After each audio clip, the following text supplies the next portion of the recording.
Kenna. I'm back again for more videos. No. Hi, I'm Kenna.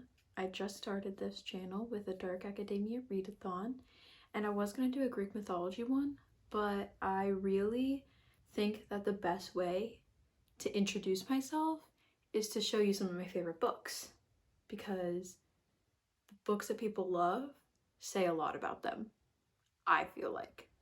So I'm just gonna go through a few of my favorite books, not in any particular order, because I am terrible at choosing favorites of anything, because I have so much love for so many things. Like, I can't choose a favorite movie, I can't choose a favorite song, I can't choose a favorite book.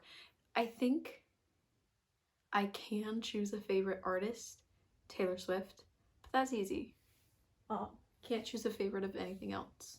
These are some of my favorite books, not in any particular order. To start off, Pride and Prejudice by the one and only Jane Austen. I love her. I love this book.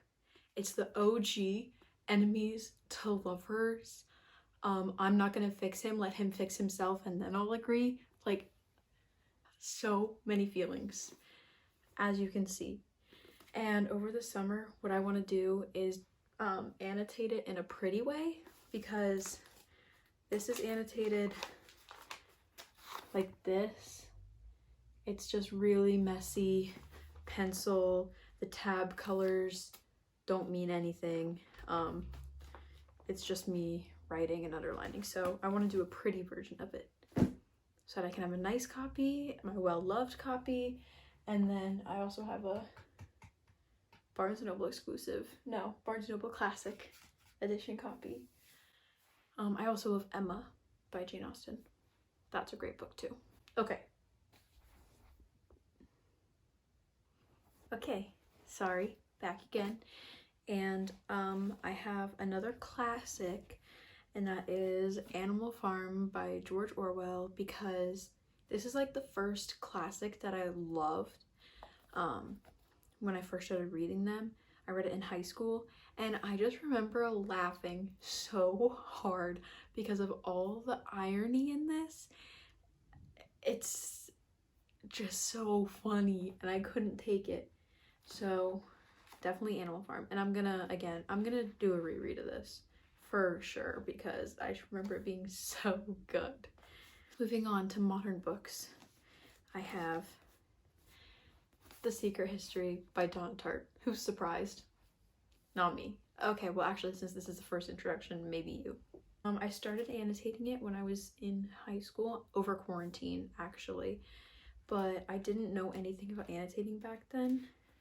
So like, I think that I want to go back and reread, and I get a different copy because I did kind of write in pen. But like, I think I also would highlight different things at this point in my life. The Secret History by Dawn Tartt. I love it.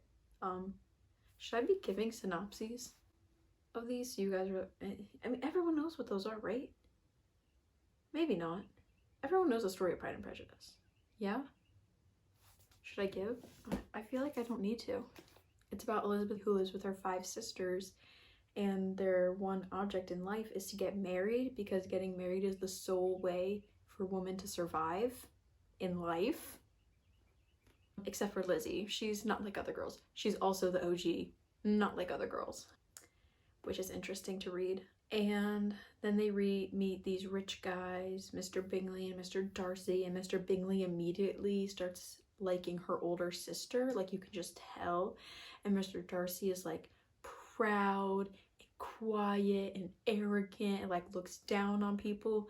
And so Elizabeth hates him. Obviously, she hates him. The story kind of progresses, and I already sort of said it was enemies to lovers, and everyone knows the story. But in case you didn't know, there it is. Animal Farm is about a farm that was taken over by animals.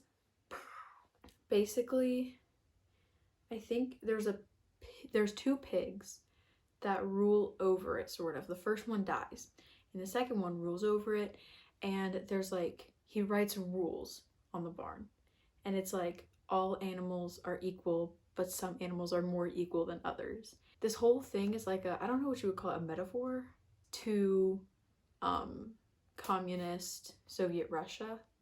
Like all the animals, not all of them, but most of them stand for specific people during that point in history, and it kind of explains the like ideology or like what sort of was happening with communism and why it sort of fell apart.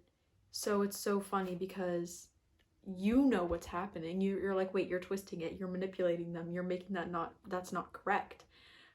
But the animals don't see that. So it's like, it becomes very funny.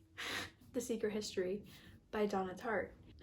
It's about this main character who moves to,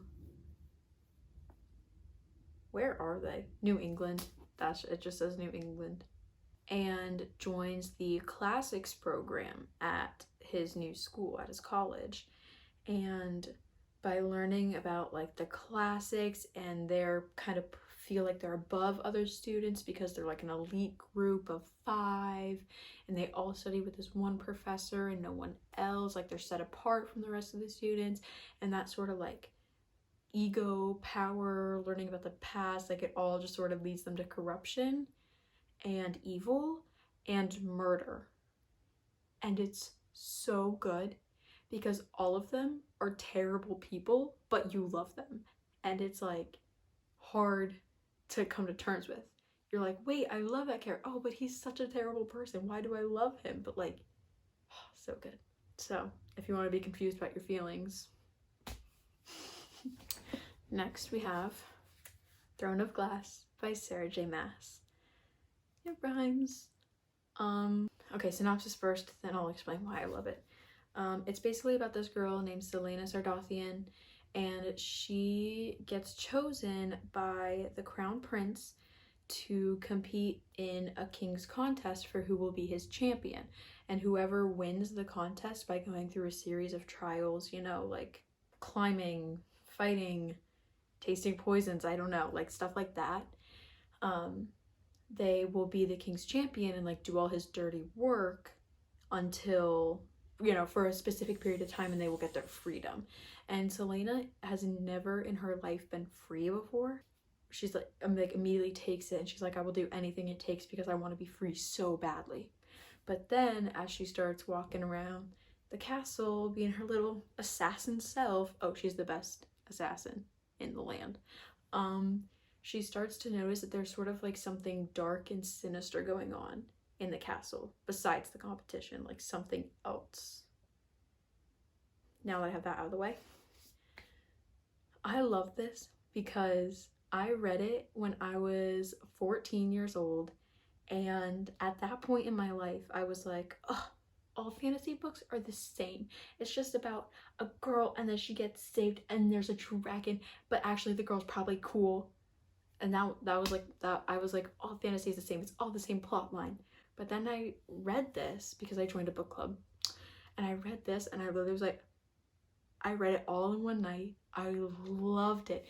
It was the kind of book that I forgot that I was reading because I could just see it all in my head. It was just like I was just watching a movie. Like, oh, I still, if there was one night that I could go back to and relive, I would relive the night that I read this in like one sitting, because I just remember being so entranced by it. Anyways, I was 14, and so this like got me really back into reading. I sort of fell off of it late middle school, early high school-ish, because I was like, I don't really know, I guess I like reading. And then I read this and I was like, I love reading, I love books, I love it all. So I owe a lot to this book. Like, my personality. Basically, I love this book. This isn't my favorite in the series. My favorite is probably Kingdom of Ash, because that book made me sob. The hardest I've ever cried was at Kingdom of Ash, like in my life. Like not even just while reading, just in my life. Maybe that's not true. But anyways, Throne of Glass by Sarah J. Maas. Next. Six of Crows by Leigh Bardugo. This is about a ragtag group of people with a different set of skills that try to undertake an impossible heist. It's fantasy too. Like, the characters are so good, and they all have different motivations for wanting to do this. They all have different stakes, like, which makes it a really like rich plot. Like, it makes it a very complex plot too, because like everyone has something, there's something in it for everyone. I guess, and everyone has something different at stake if they lose. It's the way that their like stories intertwine is so good. And I read this also in high school and loved it so much.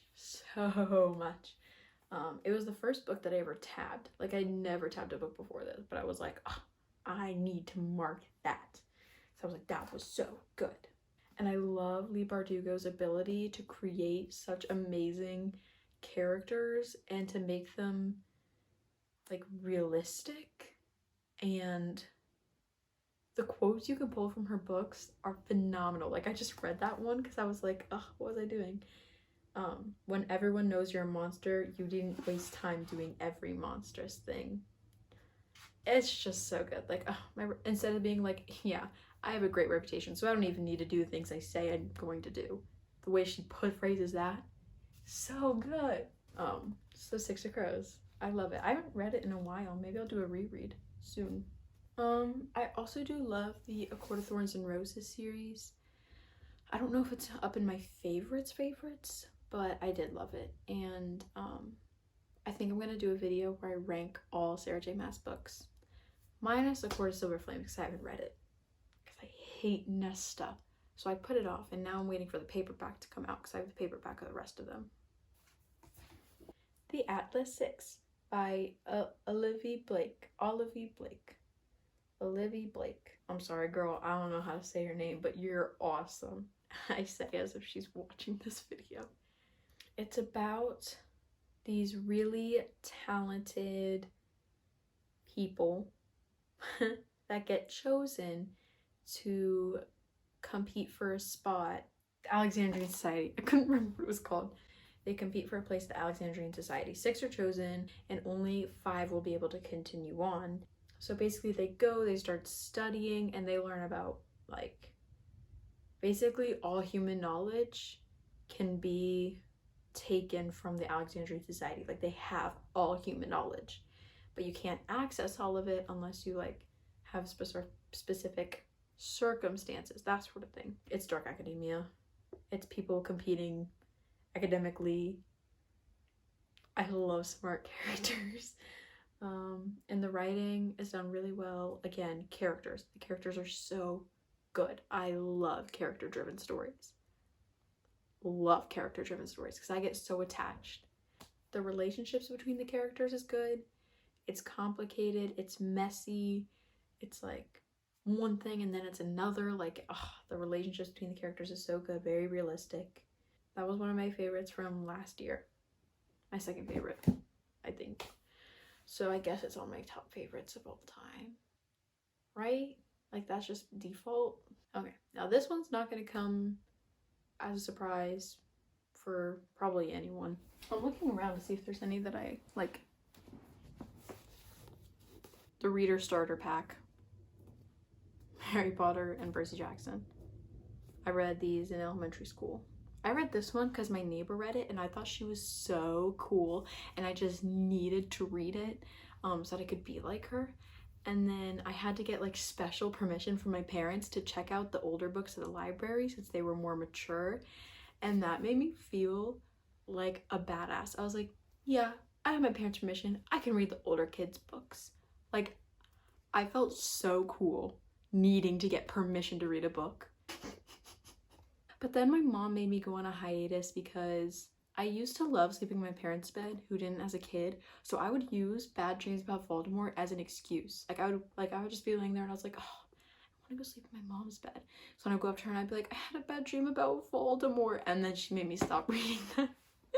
So it really did not work out well for me in the end. Percy Jackson. I'm not going to give synopses of Harry Potter and Percy Jackson. If you don't know the general plot of these books, where have you been your whole life? This, I remember reading it in 4th grade. So I read it after I read Harry Potter, and my 4th grade teacher read it out loud to us. And I was like, I really didn't want to read it. And I don't know why, but I really, really didn't want to read it. So, but after she started reading it, I was like, this is so good. I got so into it. I got it from the library, went home, and finished it all in one sitting. This also very much formed my reading background. Had to switch this around because I kept getting cut off and I didn't know. So sorry if the camera quality is like not as awesome. Most people are like, how am I supposed to choose just 10 books? And I can barely get 8. Like that, I had 8 and I was like, oh, I think that's it. I don't think there's anything else. There is though. The first is Daisy Jones and the Six. Say that 5 times fast. I can't even say it once. By Taylor Jenkins Reid. That was so good. I liked it better than Seven Husbands. I read it before Seven Husbands and it blew me away. It's told in interview style, which I was so skeptical about because when a book is not written traditionally, I tend to struggle. Like, I'm not a huge graphic novel gal. I hate reading plays, like stuff like that. I just am not a fan of. So when I saw that it was interviews, I was like, I don't really think I'm gonna like it, but I'll read it. And I loved it. Loved it so much. Sorry, my ears were sunburnt and now they're peeling and it's like itchy. I don't even know if you wanted to know that. I definitely didn't want to know it. So, Daisy Jones. And I lent it to a friend, which is why I don't have it. But it's basically about a rock band in the late 60s, early 70s who are rising up in fame. And it's told through a series of interviews. And it was phenomenal. Absolutely phenomenal. And then my last top 10. Here's the thing. I don't know if it's Normal People, but it's definitely Sally Rooney. Like, if I could just take her and say she's my top 10, she's my 10th book, I would. I don't know if it's Normal People, Conversations with Friends, or Beautiful World, Where Are You? But it's one of her books because they're all wonderful. I'm going to reread this one this summer and, annotate it because that's what I want to do this summer apparently, is annotate all my copies of all my books. But this one is about 2 people named Connell and Marianne who live in Ireland, who live in Ireland. It's basically kind of their life story from high school through college and a little bit after. And it sounds kind of boring because it's just 2 people doing stuff, but like their relationship is what makes it so good. In high school, Connell was like super popular and Marianne was really picked on. So like he didn't want to have any sort of relationship with her. And then like as they go out throughout their life, their relationship changes. And it's so good. It's so good. I'm not good at picking favorites of anything. I'm terrible at deciding things. I don't have a favorite movie. I don't have a favorite song. I don't have a favorite painting. Actually, kind of. It's definitely one of Monet's water lilies, but I don't know which one. Probably one with a bridge. There's like 50 of them, but one of those is probably my favorite painting. I don't have a favorite painter. Anything else that there are favorites of, I don't have one. Anyways, I think, okay, so that's 10. And let me review to make sure. 1, I said Pride and Prejudice, Jane Austen. 2, Animal Farm by George Orwell. 3 was The Secret History by Donna Tartt. This is working. 4 was Throne of Glass by Sarah J. Maas. 5 was Six of Crows by Leigh Bardugo. 6, what came first? The Atlas 6 or the Percy Jackson? I'm gonna go 6 is Harry Potter by J.K. Rowling. 7 is Percy Jackson by Rick Riordan. 8 is The Atlas 6 by Olivia Blake. Sorry, girl. Actually, I think that came before Harry Potter and Percy Jackson, but I can't remember. 9 is Normal People by Sally Rooney. Did I only get 9? Oh, and 10 is Daisy Jones. These are some of my favorite books of all time. How long do I have to stay still for a thumbnail? Should I they're falling on me.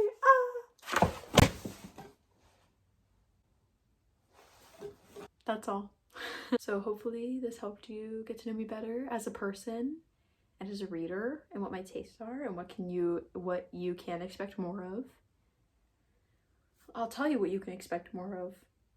Me not being able to talk like a normal person, interrupting myself with tangents, and then going back to the original thing with no warning.